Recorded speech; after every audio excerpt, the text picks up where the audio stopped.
மறைந்த தேமுதிக கட்சியின் தலைவரான விஜயகாந்த் அவர்களுடைய தீவிர விசுவாசியான மீசை ராஜேந்திரன் அழைப்பவரை எல்லாத்துக்கும் தெரியும். அந்த மீசை ராஜேந்திரன் அவர்கள் தேமுதிக கட்சியில என்னுடைய விசுவாசத்துக்கு மதிப்பும் இல்லை மரியாதையும் இல்லை அப்படின்னு சொல்லி கடந்த மாதம் ஏப்ரல் 8ஆம் தேதி தேமுதிக கட்சியிலிருந்து விலகி விட்டார்.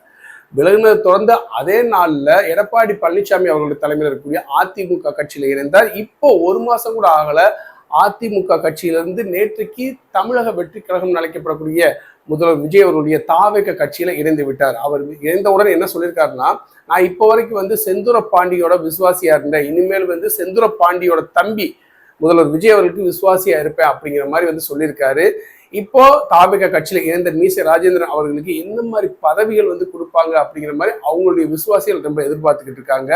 இதுவும் ஒரு செய்தி தான். ஏன்னா மீசை ராஜேந்திரன் நிறைய பேருக்கு தெரியும். அவர் ஒரு கம்பீரமான தோற்றம் மற்றும் தேமுதிகனாலே பிரேமலதா அவர்கள் நினைவுக்கு வருவாங்களோ இல்லையோ, கண்டிப்பா மீசை ராஜேந்திரன் அவர்கள் நினைவுக்கு வருவாங்க. அவரை பற்றி ஒரு செய்தி கண்ணில் பட்டது, அதை உங்ககிட்ட நான் ஷேர் பண்ணிக்கிட்டேன். மீண்டும் ஒரு தகவலுடன்